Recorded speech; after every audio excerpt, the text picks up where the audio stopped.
I never thought I'd be the guy writing something like this, but here we are. I'm Mark, and I've been married to Lisa for about 8 years now.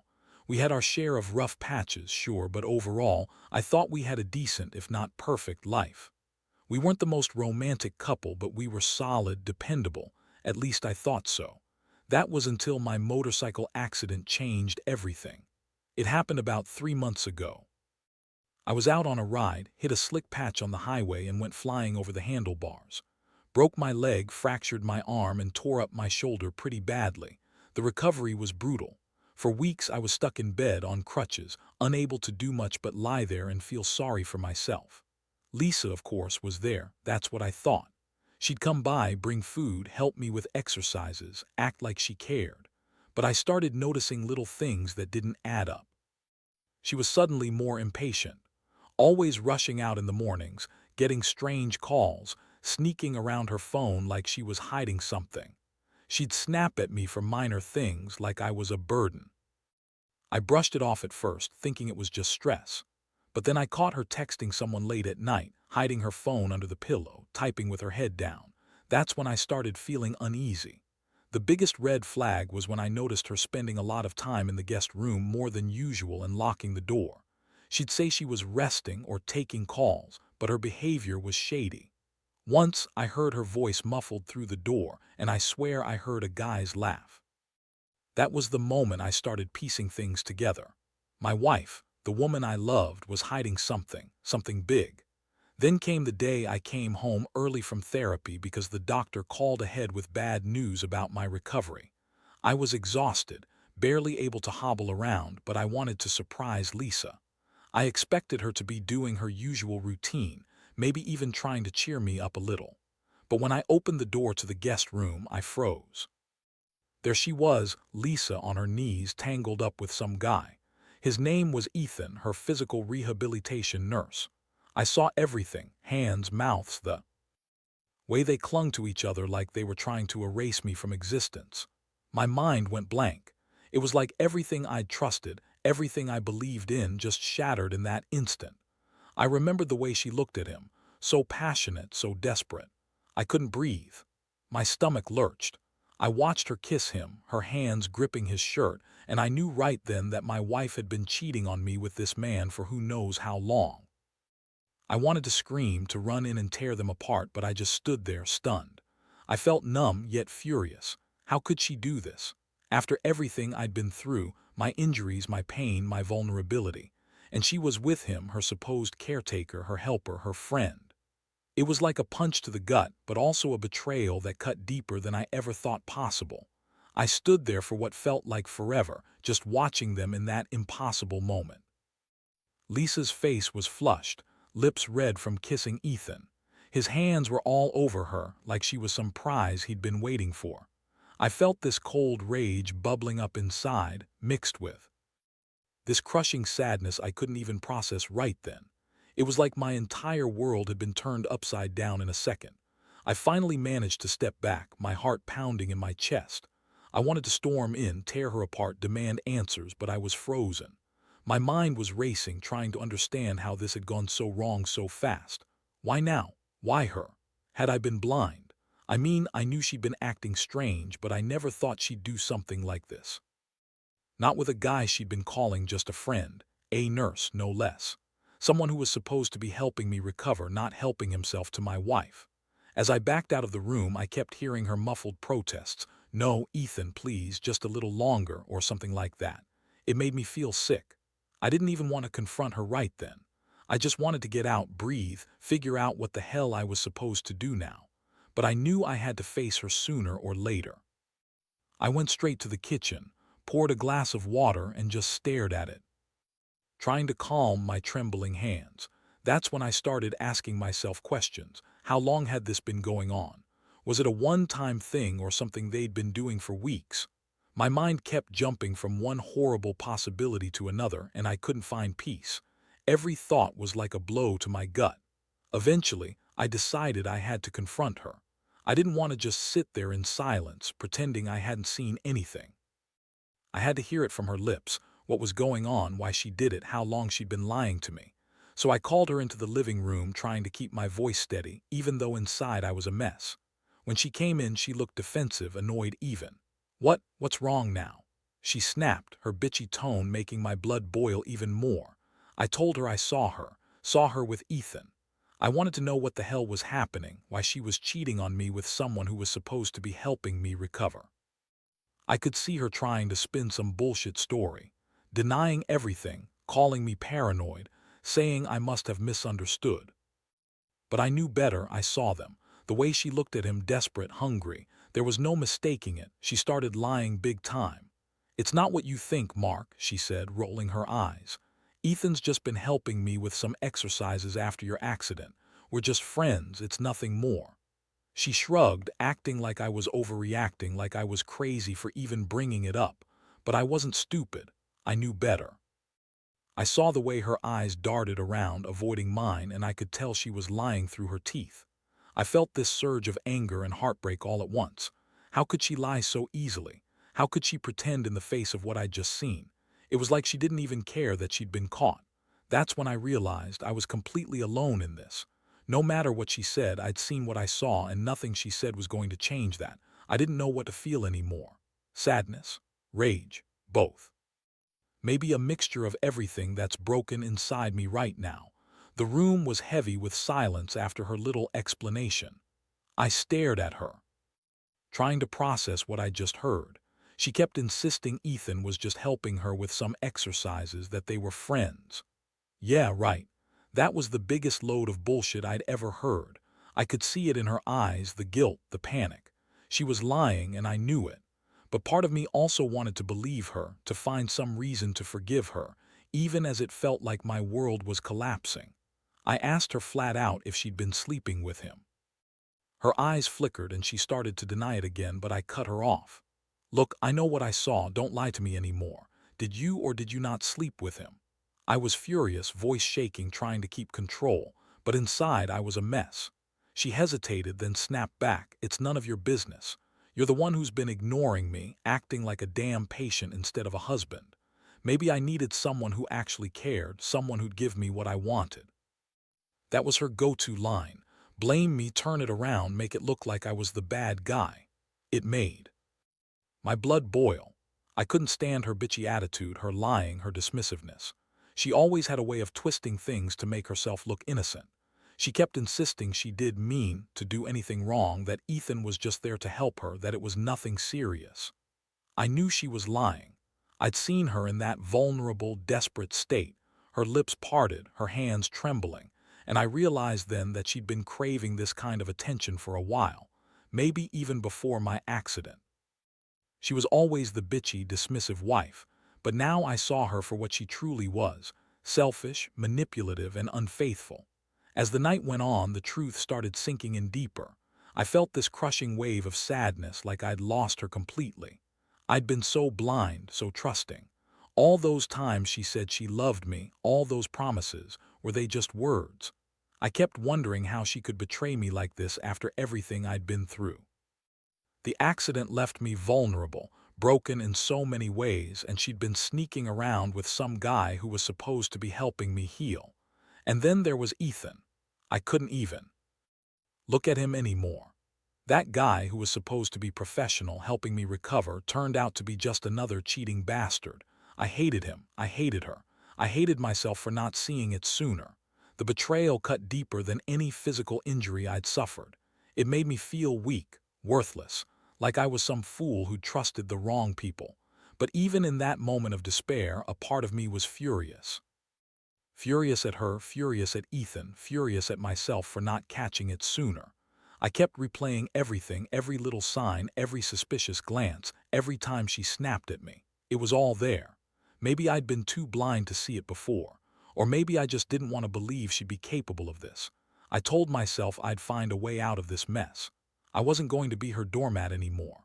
The pain was overwhelming, but beneath that, a spark of resolve started to flicker. I couldn't go on pretending everything was fine. I needed to confront her, figure out what this meant for us, and decide whether I was willing to fight for a marriage that had been broken in the worst way possible. The next few days turned into a blur. I couldn't sleep, couldn't eat. Every time I closed my eyes, I saw her with Ethan, her lips pressed against his, her hands clutching his shirt as if she couldn't get enough. I kept asking myself how I missed the signs, how I let things get so bad without noticing.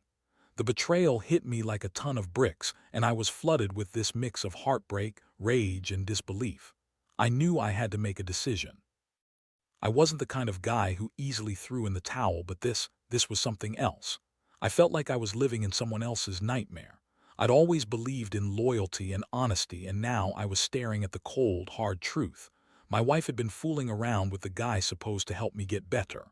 That sick bastard Ethan, too. How could he do that after knowing what I was going through? It made me sick just thinking about it. One night, I finally got the nerve to confront her again. I called her into the living room, trying to keep my voice steady. "Lisa, we need to talk," I said, voice low but firm. She looked annoyed, like I was bothering her, but I didn't care anymore. I laid it out plain and simple. "I saw what I saw. You and Ethan, you've been sleeping together. Don't bother denying it. I want the truth, and I want it now." Her face twisted into this annoyed, defiant expression. "Oh, please, Mark," she snapped. "You're overreacting. Ethan's just been helping me after your accident, that's all. You're paranoid as usual." She rolled her eyes, acting like I was some insecure idiot, but I wasn't buying it. I knew better. The way she looked at him, so desperate, so hungry for attention, told me everything I needed to know. I asked her again if she'd been sleeping with him. Her lips pressed into a tight line, and she tried to spin some bullshit about how Ethan was just a friend. How I was crazy to think anything else. I could see her desperation, her need to cover her tracks. It was pathetic. I was so furious I could barely speak, but I needed her to admit it. I needed her to own up. That's when the fight started. She yelled, called me paranoid, said I was accusing her of something she hadn't done. Her voice was shrill, her tone bitchy and dismissive. She told me I was overreacting because I was jealous or insecure, that Ethan was just a good guy trying to help her. That was her go-to bullshit, blaming me, making me doubt myself. But I saw through it. I knew she was lying, and I was starting to realize how much she didn't care about me anymore. She kept insisting she hadn't slept with Ethan, but her words rang hollow. I could see her trying to manipulate me, to turn me into the bad guy. That's when I realized that this wasn't just a fling or some mistake. This was a full-blown betrayal, and I was done pretending it didn't hurt. I felt an overwhelming mix of sadness and anger, like I'd lost my wife, my trust, my sense of security, all in one shot. The worst part was knowing I'd been so vulnerable, physically and emotionally, and she'd used that against me. She knew I was weak from the accident, that I was depending on her, and she took full advantage of that. It's like she saw me as some kind of pushover who wouldn't fight back, and she exploited that. I was furious at her selfishness, disgusted by Ethan, and bitter about the whole situation. I knew I had to decide what comes next, but right now, it felt like my entire world was crumbling, and I was just trying to hold on. After that night, everything changed. I couldn't look at her the same way, and honestly, I didn't want to. The betrayal burned deep, and I felt like I was stuck in this awful limbo, trying to figure out whether I should forgive, fight, or just walk away. But inside, I knew one thing for sure. I wasn't going to let her or Ethan get away with it that easily. They crossed a line, and I had to make some kind of move. I started to plan my next steps. At first, I thought about confronting Ethan directly, going to his place, or maybe even just calling him out in front of her. But I realized that wouldn't solve anything. Ethan was just a small piece of the bigger picture. The real problem was Lisa. She was the one I'd married, the one I'd trusted, and now she'd stabbed me in the back. I had to handle her first. I decided to gather some evidence. Not just the visual proof I'd seen, although that was plenty, but also texts, messages, anything that could confirm what I already knew. I installed a voice recorder app on my phone, just in case she slipped up.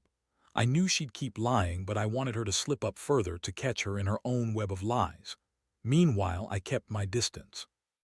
I didn't want to give her the satisfaction of seeing me break. I stayed quiet, pretending everything was normal, well, as normal as it could be given the circumstances. I kept my eyes open, watching her every move, listening for any more signs of betrayal.